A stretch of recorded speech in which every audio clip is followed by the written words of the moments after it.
আসসালামু আলাইকুম, welcome to my channel. আজকে আমি আপনাদের সাথে চলে আসলাম একটি রেসিপি শেয়ার করার জন্য। সেটা হচ্ছে সেদ্ধ চাল ও গরুর মাংস দিয়ে আখনির রেসিপি। রেসিপিটি দেখার জন্য আপনারা আমার ভিডিওর সাথেই থাকুন, শেষ পর্যন্ত থেকে ভিডিওটি দেখবেন। সো আমি এখানে প্রথমে নিয়ে নিয়েছি 4 কেজি গরুর মাংস। 4 কেজি গরুর মাংসের সাথে আমি মশলা দিয়ে এটাকে ম্যারিনেট করে রেখে দিয়েছিলাম। আর মশলাটা হচ্ছে এখানে আমি দিয়েছিলাম আদা বাটা, রসুন বাটা, পেঁয়াজ কুচি, জিরার গুঁড়ো, ধনিয়ার গুঁড়ো, হলুদ গুঁড়ো, মরিচের গুঁড়ো, সরিষার তেল। আমি এগুলো দিয়ে ভালো করে মাংসটা ম্যারিনেট করে প্রায় 40 মিনিটের মতো রেখে দিয়েছিলাম।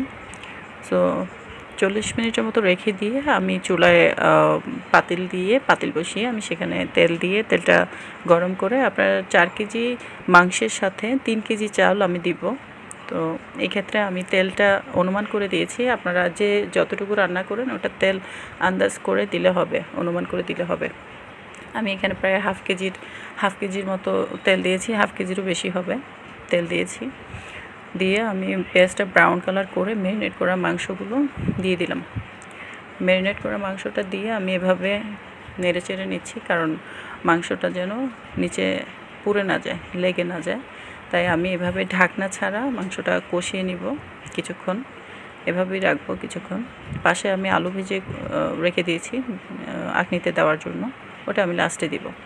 সো এভাবে কিছুক্ষণ পরপরই আপনারা মাংসটা নেড়ে চেড়ে দিতে হবে, কারণ হচ্ছে যেন পুড়ে না যায় সেটা খেয়াল রাখতে হবে। সো আমিও যেন পোড়া লেগে না যায় তাই মাংসটা কষিয়ে নিচ্ছি, ভালো করে নেড়ে চেড়ে দিচ্ছি। কিছুক্ষণ পরপর নাড়তে হবে, নাহলে মাংস পুড়ে যাবে। মশলা পুড়ে গেলে খাবারের টেস্ট একেবারেই নষ্ট হয়ে যাবে।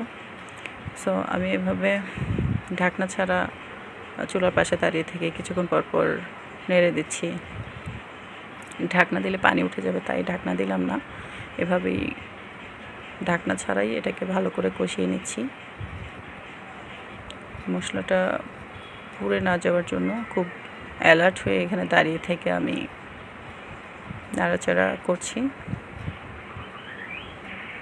দেখতেই পাচ্ছেন যে এভাবে নাড়াচাড়া করে কিছুক্ষণ পরপর নেড়ে দিয়ে আমরা ভালো করে মাংসটা কষিয়ে নিব। এই পর্যায়ে আমি দিয়ে নিলাম, মাংসটা যেন পুড়ে না যায়, এই পর্যায়ে আমি একটু পানি দিয়ে নিলাম। একটু পানি দিয়ে আমি মাংসটা আরেকটু কষিয়ে নিব। তারপর হচ্ছে আমি এখানে কিছু বাদাম বেটে রেখে দিয়েছিলাম, পেস্তা বাদাম, কাজু বাদাম, আপনারা যার যেটা থাকে হাতে নাগালে সেটা দিতে পারেন, কোনো সমস্যা নেই। আমি